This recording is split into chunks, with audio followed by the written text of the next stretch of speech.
Hello friends, welcome to J and K exams hunter. आज हम एक बहुत ही इंपॉर्टेंट टॉपिक के बारे में डिस्कस करने जा रहे हैं, जो कि है J and K reorganisation act 2019। इस टॉपिक से आप आने वाले जे के एसएसबी एग्ज़ाम्स और भी बहुत सारे एग्ज़ाम्स में बहुत सारे क्वेश्चंस एक्सपेक्ट कर सकते हैं।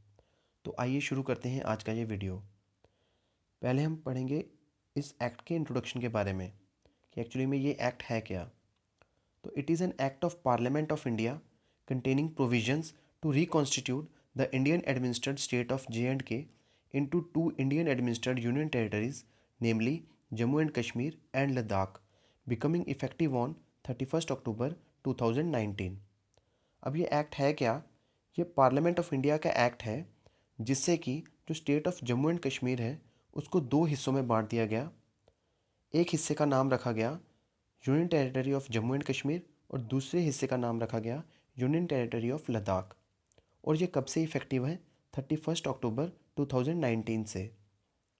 31 अक्टूबर को हमारा नेशनल यूनिटी डे भी मनाया जाता है to mark the birth anniversary of our iron man Sardar Vallabh Bhai Patel. इस एक्ट को लाने के लिए पहले एक बिल पेश किया गया, जैसा कि हर एक्ट के लिए किया जाता है। पहले एक बिल को पेश किया जाता है किसी भी हाउस ऑफ पार्लियामेंट में। आपको पता ही है पार्लियामेंट के दो हाउसेज होते हैं, लोकसभा और राज्यसभा। लोकसभा को लोअर हाउस भी कहा जाता है और राज्यसभा को अपर हाउस भी कहा जाता है। इस एक्ट के लिए जो बिल पेश किया गया वो किया गया हमारे होम मिनिस्टर जी ने, अमित शाह जी ने इसको पेश किया पहले राज्यसभा में 5 अगस्त 2019 को, और ये उसी दिन पास भी हो गया। उसके बाद 6 अगस्त को ये लोकसभा में भी पास हो गया और फाइनली इसको प्रेसिडेंट की मंजूरी 9 अगस्त को मिल गई। इस एक्ट में क्या क्या चीज़ें हैं, अब हम उनके बारे में पढ़ेंगे।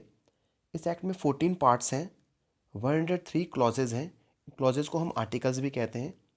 ये एक्ट जो 106 सेंट्रल लॉज है उनको अप्लाई करता है यूनियन टेरिटरी में, दोनों यूनियन टेरिटरीज़ में, और 153 जो स्टेट लॉज हैं उनको ये रिपील करता है। रिपील यानी कि उनको एबॉलिश करता है। साथ ही ये Jammu and Kashmir legislative council को भी एबॉलिश करता है।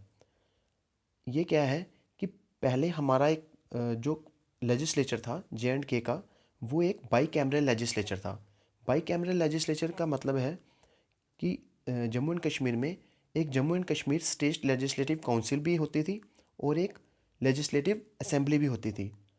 अब जो है लेजिस्लेटिव असेंबली तो रहेगी, बट जो लेजिस्लेटिव काउंसिल है वो नहीं रहेगी। अब इस एक्ट की एडमिनिस्ट्रेशन कैसे होगी? The act provides that the administration of J&K will be as per article 239A of the Indian constitution. अब इसको एडमिनिस्टर किया जाएगा according to the article 239A of Indian constitution. ये जो आर्टिकल है ये originally union territory of Puducherry के लिए बनाया गया था। अब वही जो आर्टिकल है वही अप्लाई होगा इंडियन जो J&K की स्टेट को एडमिनिस्टर करने के लिए। इसमें एक लेफ्टिनेंट गवर्नर, जिनको LGP कहा जाता है, वो अपॉइंट होगा बाय प्रेसिडेंट ऑफ इंडिया, जो कि इस यूनियन टेरिटरी को एडमिनिस्टर करेंगे। अब J&K जो यूनियन टेरिटरी बनी है उसमें एक लेजिस्लेटिव असेंबली भी होगी, जैसे कि मैंने आपको अब पहले ही बताया है कि इसमें एक लेजिस्लेटिव असेंबली होगी, लेजिस्लेटिव काउंसिल नहीं होगी। लेजिस्लेटिव असेंबली में 107 मेंबर्स टू 114 मेंबर्स होंगे, जबकि यूनियन टेरिटरी ऑफ लद्दाख जो है वो अकेले लेफ्टिनेंट गवर्नर जो हैं वही उसको एडमिनिस्टर करेंगे। उसमें कोई भी जो है लेजिस्लेटिव काउंसिल या फिर लेजिस्लेटिव असेंबली नहीं होगी। अब बाई कैमरल जो लेजिस्लेचर है वो एट प्रेजेंट हमारे 6 स्टेट्स में है। उनमें है आंध्र प्रदेश, अगर आप नोट करना चाहते हैं तो नोट कर सकते हैं, आंध्र प्रदेश, बिहार, कर्नाटका, महाराष्ट्र, तेलंगाना और यूपी। मैं दोबारा रिपीट कर देता हूँ, जिन स्टेट्स में अभी बाई कैमरल लेजिस्लेचर है, यानी कि जिन स्टेट्स में दोनों लेजिस्लेटिव काउंसिल और लेजिस्लेटिव असेंबली है, वो स्टेट्स 6 हैं। पहले एक्चुअली ये 7 स्टेट्स थी जिनमें J&K भी आती थी, अब ये 6 स्टेट्स रह गई हैं। उनमें पहली स्टेट है आंध्र प्रदेश, दूसरी स्टेट है बिहार, तीसरी स्टेट है कर्नाटका, चौथी स्टेट है महाराष्ट्र, पांचवी स्टेट है तेलंगाना और लास्ट और छठी स्टेट है उत्तर प्रदेश, यूपी। इनमें अभी भी बाई कैमरल लेजिस्लेचर है। बाकी जो स्टेट्स और यूटीज़ हैं उनमें यूनिकैमरल लेजिस्लेचर है। अब जो सीट्स थी इनमें, जो लोकसभा सीट्स थी, जो जम्मू एंड कश्मीर जो स्टेट थी उसमें जो लोकसभा सीट्स थी वो 6 थी पहले। अब क्या है कि एक जो सीट है वो यूनियन टेरिटरी ऑफ लद्दाख को अपॉइंट कर दी गई है, और जो 5 सीट्स हैं लोकसभा सीट्स वो अभी भी union territory of Jammu and Kashmir के पास हैं। अब हम पढ़ेंगे इनके लेजिस्लेटिव असेंबली की कॉन्स्टिट्यूशन के बारे में, मतलब वो कैसे कॉन्स्टिट्यूट किया गया है। A council of ministers, including a chief minister, will be appointed by the lieutenant governor from the members of the legislative assembly with the role to advise the LG, यानी कि lieutenant governor, in exercise of functions in matters under the legislative assembly's jurisdiction। अब ये है क्या कि जो हमारे lieutenant governor हैं वो लेजिस्लेटिव असेंबली जो इलेक्ट की जाएगी हमारे लोगों के द्वारा, तो उस लेजिस्लेटिव असेंबली से जो काउंसिल ऑफ मिनिस्टर्स हैं उनको मतलब वो जो आएंगे, जो मिनिस्टर्स उस लेजिस्लेटिव असेंबली में होंगे, उनका जो पार्टी का जो लीडर होगा, जो मेजॉरिटी पार्टी होगी उसका जो लीडर होगा उसे चीफ मिनिस्टर बनाया जाएगा। वो अपॉइंट किया जाएगा बाई लेफ्टिनेंट गवर्नर। और जो ये लेजिस्लेटिव असेंबली होगी ये एडवाइस करेगी लेफ्टिनेंट गवर्नर को अपने फंक्शंस में काम करने के लिए, इफ़ेक्टिवली वर्क करने के लिए। और बाकी जो उसके अलावा जो मैटर्स हैं, ये लेजिस्लेटिव असेंबली है वो उसकी एक जुरिस्डिक्शन होगी, उसका एक दायरा होगा जिसके बाहर वो काम नहीं कर सकती है। बट जो लेफ्टिनेंट गवर्नर है वो एम्पावर्ड है। एम्पावर्ड मतलब कि उनको हक है कि वो अपनी कैपेसिटी में अपने लेवल पे कोई ऑर्डिनेंस या ऑर्डर्स पास कर सकते हैं। उनकी मान्यता वैसे ही होगी जैसे कि कोई लॉ लेजिस्लेटिव असेंबली द्वारा बनाया जाता है, तो वो वैसे ही वैलिड होगा जैसे कि लेजिस्लेटिव असेंबली का कोई लॉ बनाया गया है। वो सेम वैलिडिटी होगी उसकी जो लेफ्टिनेंट गवर्नर जो ऑर्डिनेंस पास करेंगे। अब legislative assembly can make laws for any of the matters in the state list except for police and public order which will remain as the law making power of the union government. अब ये state list क्या है? Actually 7th जो schedule of the Indian constitution है उसमें 3 list का जिक्र है। पहली लिस्ट है यूनियन लिस्ट, स्टेट लिस्ट और तीसरी लिस्ट है कॉन्करेंट लिस्ट। ये लिस्ट हैं क्या? इनमें एक्चुअली वो सब्जेक्ट्स होते हैं जिन पे लॉज बनाए जाते हैं। जो यूनियन लिस्ट है उस पे जो सब्जेक्ट्स हैं उनमें सिर्फ जो यूनियन गवर्नमेंट है यानी कि सेंट्रल गवर्नमेंट वही लॉ बना सकती है, वही एम्पावर्ड है लॉ बनाने के लिए। जो स्टेट लिस्ट होती है, स्टेट लिस्ट में जो स्टेट्स होती हैं, जो रिस्पेक्टिव स्टेट्स हैं, वो स्टेट लिस्ट के जो सब्जेक्ट्स हैं उनमें लॉ, उनके रिलेशन में लॉ बना सकती हैं। और जो कॉन्करेंट लिस्ट है उसमें जो सब्जेक्ट्स हैं उन पे जो यूनियन गवर्नमेंट और स्टेट गवर्नमेंट दोनों ही लॉ बना सकती हैं। बट इन केस मतलब ऐसा हो जाए अगर कि कभी एक सब्जेक्ट पे यूनियन गवर्नमेंट ने भी कोई लॉ बना दिया और स्टेट गवर्नमेंट ने भी कोई लॉ बना दिया, और वो जो सब्जेक्ट है वो अगर कॉन्करेंट लिस्ट में फॉल करता है, तो जो प्रेसिडेंस है, प्रेसिडेंस यानी कि जो मान्यता है वो जो यूनियन गवर्नमेंट ने जो लॉ बनाया है उसको दी जाती है। ये थोड़ी एडिशनल इन्फॉर्मेशन है, अगर आप इसको नोट करना चाहें तो नोट भी कर सकते हैं। उसके बाद हम डिस्कस करेंगे Jammu and Kashmir high court के बारे में। अच्छा, पहले हम ये इसको कंप्लीट कर लेते हैं। जो पुलिस और पब्लिक ऑर्डर है वो जो यूनियन गवर्नमेंट है इन दो चीज़ों को उन्होंने अपने पास रखा हुआ है। ये एक्चुअली स्टेट लिस्ट में है, पुलिस और पब्लिक ऑर्डर जो है वो स्टेट लिस्ट में है, बट यूनियन गवर्नमेंट ने इन दो जो सब्जेक्ट्स को अपने अंडर रखा हुआ है। इन पे सिर्फ यूनियन गवर्नमेंट ही लॉ बना सकती है। अब जो हाई कोर्ट है, जम्मू एंड कश्मीर की जो हाई कोर्ट है, जो पहले जो हाई कोर्ट थी उसको अब कॉमन हाई कोर्ट बना दिया गया है union territory of Jammu and Kashmir और लद्दाख के लिए। मतलब अब कॉमन हाई कोर्ट है दोनों का, दोनों यूनियन टेरिटरीज का एक कॉमन हाई कोर्ट है। अब इस कॉमन हाई कोर्ट की जो स्ट्रेंथ है, मतलब इनमें जो जजेस हैं वो कितने होंगे?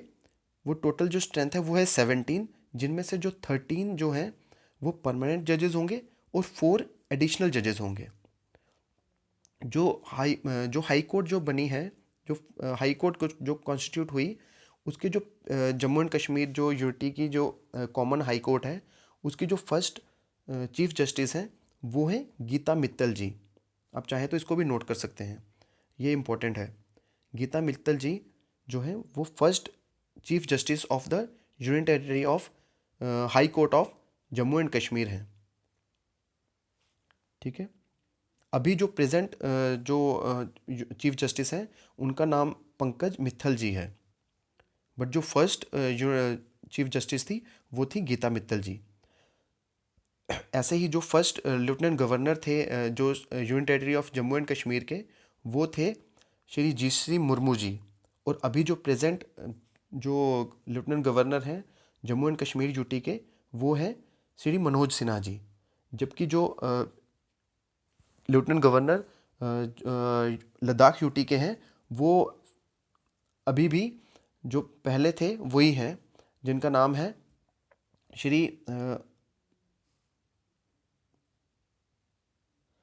श्री राधा कृष्णा माथुर जी, जिन्हें आर के माथुर जी भी कहा जाता है।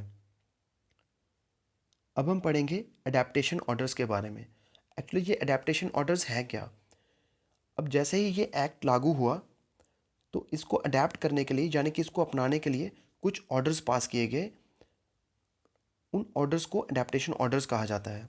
ये टोटल 8 ऑर्डर्स थे, 8 ऑर्डर्स पास किए गए, जिनमें से 5 जो ऑर्डर्स थे वो UT of Jammu and Kashmir के लिए थे, और जो 3 ऑर्डर्स थे वो यूटी ऑफ लद्दाख के लिए थे। Through these executive orders the central government has made changes or repealed over 400 laws in relation to the union territories. In orders को एग्जीक्यूट करने के लिए ऑलमोस्ट 400 लॉज को आइदर चेंज किया गया या फिर उनको रिपील किया गया। अब इन ऑर्डर्स के बारे में हम पढ़ेंगे। जो फर्स्ट ऑर्डर है वो है J&K reorganisation adaptation of central laws order 2020। इसमें क्या है, a number of central acts were extended to the union territory, including Code of Civil Procedure 1908 and Code of Criminal Procedure 1973। इससे क्या हुआ कि जो बहुत सारे जो सेंट्रल लॉज थे जो कि पहले यूटी जम्मू एंड कश्मीर में एप्लीकेबल नहीं थे, उनको अब अप्लाई किया गया यूनियन टेरिटरी में। उनमें से 2 लॉज ये भी हैं, जो कोड ऑफ सिविल प्रोसीजर 1908 और कोड ऑफ क्रिमिनल प्रोसीजर 1973। इससे पहले जो प्रोसीजर, ये जो कोड्स थे, मतलब क्रिमिनल और सिविल प्रोसीजर थे, जो प्रोसीडिंग्स थी, वो रणबील पेनल कोड के अकॉर्डिंग की जाती थी। और अब ये civil procedure, code of civil procedure और कोड ऑफ क्रिमिनल प्रोसीजर आ गए हैं। सेकंड ऑर्डर है J&K reorganisation adaptation of state laws order 2020। ये स्टेट लॉज का ऑर्डर है। पहला जो था वो सेंट्रल लॉज का ऑर्डर था, अब ये स्टेट लॉज का ऑर्डर है। इसके तहत a number of state acts were repealed and many of them were amended. अब बहुत सारे जो स्टेट एक्ट्स थे जो पहले यहाँ पे, उनको रिपील, कईयों को रिपील किया गया, मतलब उनको हटा दिया गया, एबॉलिश कर दिया गया, और बहुत सारों को अमेंड किया गया, मतलब उनमें मॉडिफिकेशंस की गई ताकि वो यूटी में अप्लाई हो सकें इजीली। उसके बाद है J&K reorganisation adaptation of state laws. ये सेकंड ऑर्डर है, स्टेट लॉज का सेकंड ऑर्डर। इससे क्या किया गया, the J&K civil services decentralisation and recruitment act was amended. अब जो सिविल सर्विसेज का जो एक्ट है, जो पहले जम्मू एंड कश्मीर में एप्लीकेबल था, उसको अमेंड किया गया, मतलब उसमें चेंजेस की गई। ये है सेकंड ऑर्डर स्टेट लॉज का। सॉरी, अब है अडेप्टेशन ऑफ सेंट्रल लॉज। ये सेकंड ऑर्डर है सेंट्रल लॉज का। It extends a number of central laws with amendments in the union territory. अब कुछ सेंट्रल लॉज ऐसे थे जिनको डायरेक्टली अप्लाई नहीं किया जा सकता था यूनियन टेरिटरीज में, तो इनको कुछ अमेंडमेंट्स करके फिर अप्लाई किया गया यूनियन टेरिटरीज में। उसके बाद है J and K reorganisation adaptation of state laws. ये अब स्टेट लॉज का दोबारा एक ऑर्डर आ गया, ये थर्ड ऑर्डर है। It amends the state acts to provide for the restructuring of different municipal bodies of union territory.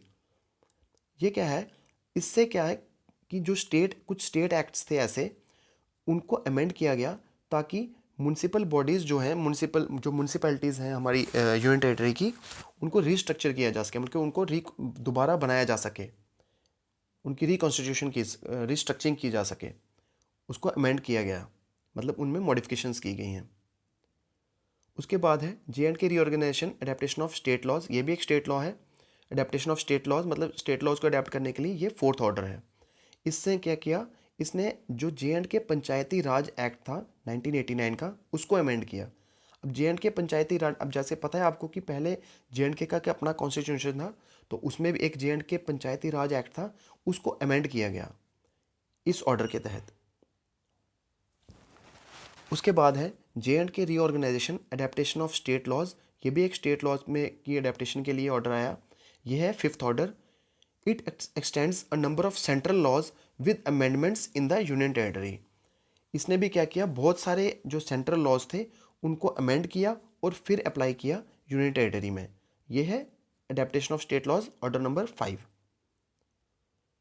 अब लास्ट जो ऑर्डर है वो है J and K reorganisation adaptation of central laws order 2020। ये है सेंट्रल लॉज का third order. इसने क्या किया, it amends a number of state acts and repeals many others. मतलब कि जो काफ़ी जो स्टेट के एक्ट्स थे उनको रिपील किया और कईयों को अमेंड किया।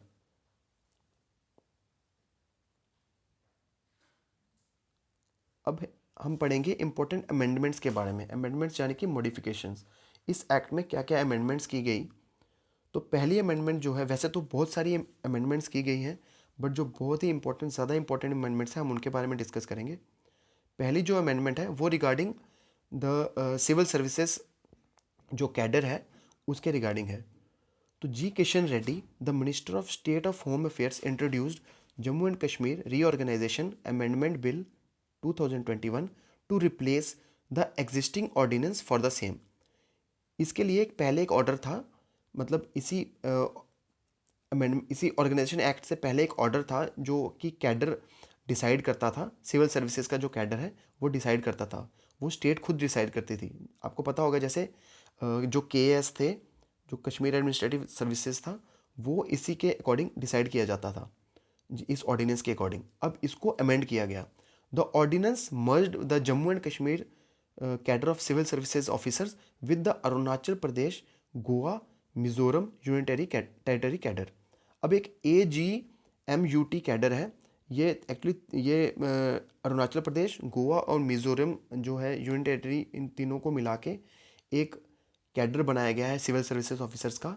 उसके साथ जम्मू एंड कश्मीर का जो सिविल सर्विसेज का कैडर है उसको मर्ज कर दिया गया है। अब जो पोस्टिंग्स वगैरह होंगी वो इसके अकॉर्डिंग होंगी, जो AGMUT है इसके अकॉर्डिंग जो पोस्टिंग्स होंगी, जो सिविल सर्विसेज ऑफिसर्स होंगे उनकी इसके अकॉर्डिंग होगी।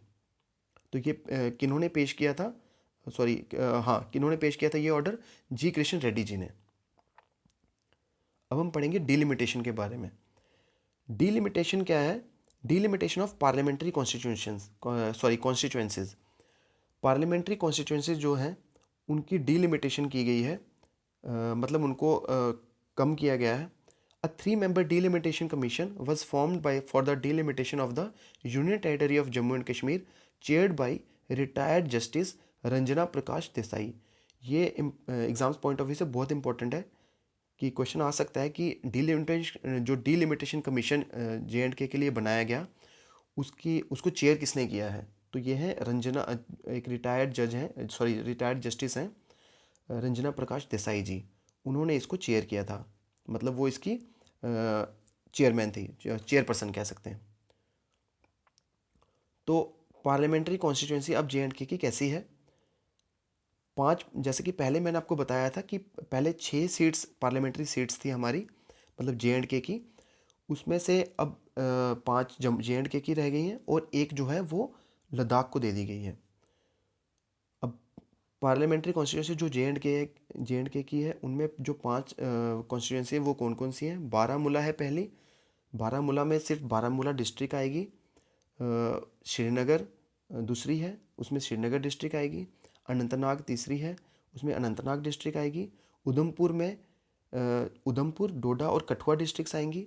और जो जम्मू कॉन्स्टिट्यूंसी है उसमें जम्मू, राजौरी और पुंछ डिस्ट्रिक्ट्स आएंगी। वैसे ही जो लद्दाख की कॉन्स्टिट्यूंसी है, पार्लियामेंट्री कॉन्स्टिट्यूंसी, ये जो पार्लियामेंट्री कॉन्स्टिट्यूंसी जब मैं बोल रहा हूँ, इसका मतलब है जो लोकसभा की जो कॉन्स्टिट्यूंसी होती है, ये वो है। तो लद्दाख की जो कॉन्स्टिट्यूंसी है उसमें लद्दाख डिस्ट्रिक्ट आएगी। अब इसकी थोड़ी इसमें थोड़ा और पढ़ेंगे हम डिलिमिटेशन में, कि डिलिमिटेशन ऑफ असेंबली कॉन्स्टिट्यूंसी क्या है। अब ये तो होगी पार्लियामेंट्री कॉन्स्टिट्यूंसी, मतलब जो लोकसभा में जो हमारी सीट्स हैं। अब पार्लियामेंट्री कॉन्स्टिट्यूंसी का मतलब हो गया जो हमारी असेंबली में जो मतलब जो क्योंकि हमारा जो लेजिस्लेटिव असेंबली है वो तो अभी प्रिवेल कर रही है, तो उसमें जो है जो कॉन्स्टिट्यूंसीज हैं उनकी लिमिटेशन कैसी होगी, मतलब वो कैसे कौन कौन सी होंगी। पहले क्या था, before the act there were 87 contested and filled constituencies. इस एक्ट के आने से पहले 87 हमारी कॉन्स्टिट्यूंसीज हुआ करती थी, जिनमें से जो 4 सीट्स थी वो लद्दाख रीजन की थी। अब जब लद्दाख एक अलग यूनियन टेरिटरी बन गया है, तो हमारी जो है 83 असेंबली कॉन्स्टिट्यूंसीज रह गई हैं, जिनमें से जो 46 हैं वो श्रीनगर रीजन की हैं और 37 जो है वो जम्मू रीजन की हैं। इसके साथ ही 24 सीट्स जो हैं वो वेकेंट रहती हैं, क्योंकि वो पाकिस्तान ऑक्युपाइड जम्मू कश्मीर में ये जो पाकिस्तान ऑक्युपाइड जो जम्मू कश्मीर का जो रीजन है उसमें फॉल करती हैं, तो उन सीटों को रखा जाता है, बट वेकेंट रहती हैं वो, उनमें कोई इलेक्शन कंटेस्ट नहीं होती है। अब जो जो जिस डिलिमिटेशन कमीशन के बारे में मैंने ऊपर डिस्कस किया था, वो डिलिमिटेशन कमीशन ने क्या प्रपोज़ किया है कि जो जम्मू एंड कश्मीर की जो कॉन्स्टिट्यूंसीज़ हैं, जो असेंबली कॉन्स्टिट्यूंसीज़ हैं, उनको बढ़ाया जाए, मतलब उनका नंबर 7 से बढ़ाया जाए, मतलब दे मस्ट बी, मतलब 90 किया जाए उनको। 83 है तो 7 का प्रपोज़ल आया है डिलिमिटेशन कमीशन के द्वारा। उनमें से जो 6 जो नई कॉन्स्टिट्यूंसीज हैं वो प्रपोज्ड हैं जम्मू के लिए, जबकि सिर्फ एक कॉन्स्टिट्यूंसी है जो कश्मीर के लिए प्रपोज्ड है।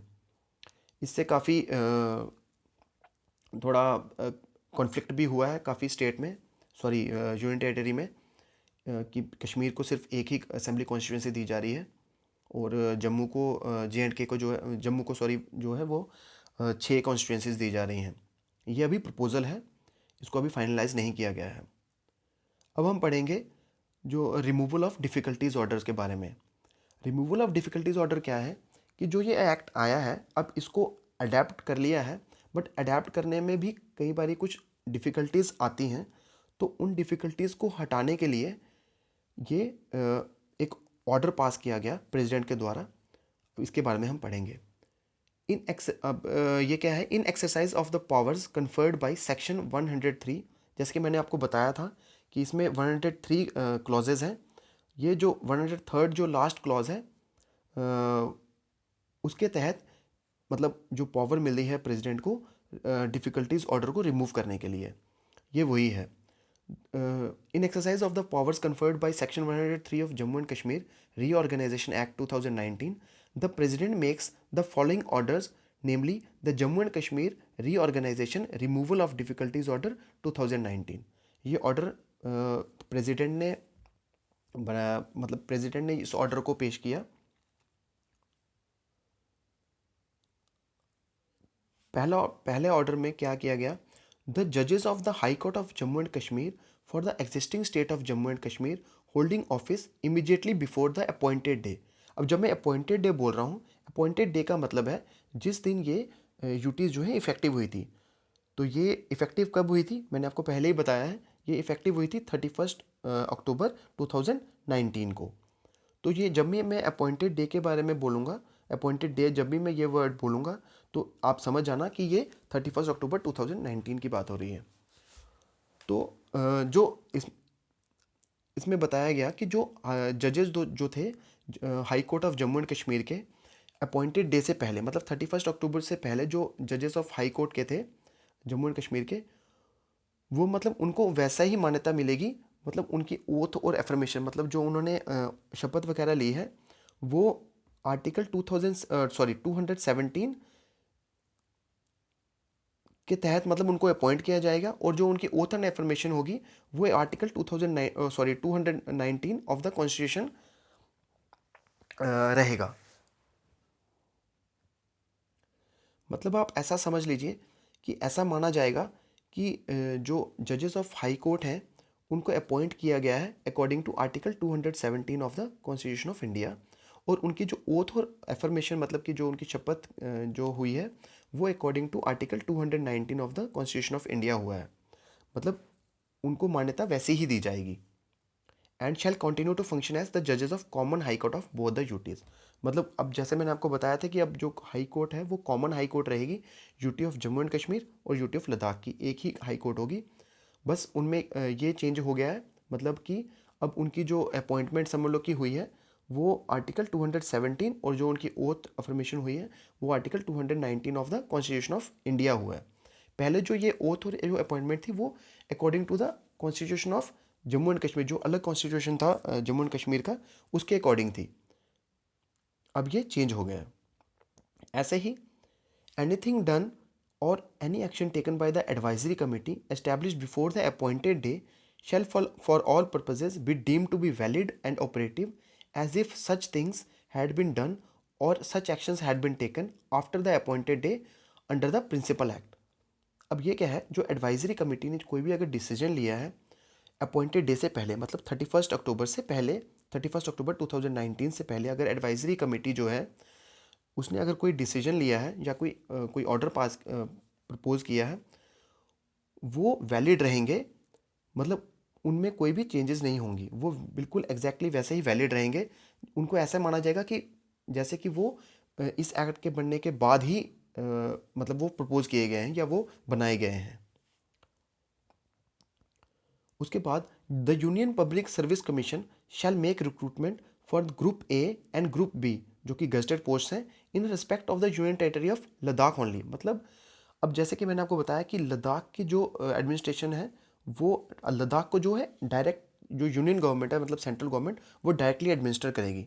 उसमें कोई भी जो है लेजिस्लेचर नहीं होगा। उसमें सिर्फ एक लेफ्टिनेंट गवर्नर होगा जो कि एडमिनिस्टर करेगा उस यूटी ऑफ लद्दाख को, और ये डायरेक्ट कंट्रोल होगा, जो under under direct control of union government होगी, ये जो लद्दाख की यूनियन टेरिटरी होगी। अब इसमें क्या है, जो यूनियन, अब उसमें कोई स्टेट पब्लिक सर्विस कमीशन तो है नहीं, तो इससे क्या होगा कि जो गेजेटेड पोस्ट हैं, जो ग्रुप ए और ग्रुप बी की जो गेजेटेड पोस्ट हैं, जो यूनियन पब्लिक सर्विस कमीशन के द्वारा जो रिक्रूटमेंट की जाती है, वो सिर्फ लद्दाख यूनियन टेरिटरी के रिकॉर्ड के केस में ही होगा। मतलब जे एंड के केस में ऐसा नहीं होगा।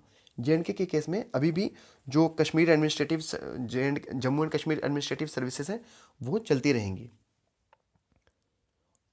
आगे है the all the central laws which were applicable to the existing state of J and K immediately before the appointed day shall continue to apply to the union territories of J and K and Ladakh. अब जो जो भी central laws जो पहले से, मतलब जो central laws, अब जे एंड के जब स्टेट एक अलग स्टेट थी उस टाइम भी तो बहुत सारे सेंट्रल लॉज थे जो अप्लाई होते थे डायरेक्टली जे एंड के में, जो यूनियन लिस्ट में आते थे। अब वो जो स्टेट सेंट्रल लॉज हैं वो जो अपॉइंटेड डेट से पहले जो एप्लीकेबल थे वो वैसे ही मतलब अप्लाइड रहेंगे state of union territory of J and K और लद्दाख में। आगे है ऑल दो central laws ordinances and rules which were applicable to the whole of India except the existing state of J and K shall now be applicable to the UTs. अब ये important है। ये क्या है कि अब पहले क्या था कि जो भी कोई एक्ट या ऑर्डिनेंस पास किया जाता था सेंटर में, वो कुछ ऐसे भी ऑर्डिनेंस होते थे या रूल्स होते थे जो जे एंड के की कॉन्स्टिट्यूशन की वजह से इसमें अप्लाई नहीं होते थे। अब उनमें क्या, जब भी वो ऑर्डिनेंस पास किए जाते वहाँ पे लिखा जाता था एक्सेप्ट जम्मू एंड कश्मीर। तो अब क्या होगा, अब उनमें ऐसा नहीं होगा। अब वो जो सेंट्रल लॉज और ऑर्डिनेंसेस और रूल्स होंगे वो डायरेक्टली अप्लाई हो जाएंगे union territory of Jammu and Kashmir और यूनियन टेरिटरी ऑफ लद्दाख में। अब आगे है the Jammu and Kashmir goods and services tax act 2019 shall be applicable to the Union Territory of Jammu and Kashmir, and the Union Territory of Goods and Services Tax 17 shall be applicable to the Union Territory of Ladakh. अब Jammu and Kashmir का जो goods and services tax था, वो जो act था, वो as it is ही applicable रहेगा, सिर्फ उसका नाम चेंज हो जाएगा. उसका नाम हो जाएगा union territory of goods and services tax, ऐसा नाम हो जाएगा उसका. बस मतलब स्टेट जो है वो हट जाएगी, अब union territory of Jammu and Kashmir आएगा.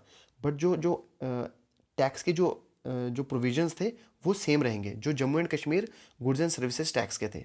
जबकि in case of union territory of Ladakh, जो यूनियन टेरिटरी ऑफ में जो गुड्स एंड सर्विसेज टैक्स लगते हैं, मतलब यूनियन टेरिटरीज जो और भी हैं इंडिया की, उनमें जो जीएसटी लगता है, मतलब गुड्स एंड सर्विसेज टैक्स जो एक्ट है, वो अप्लाई होगा यूनियन टेरिटरी ऑफ लद्दाख में.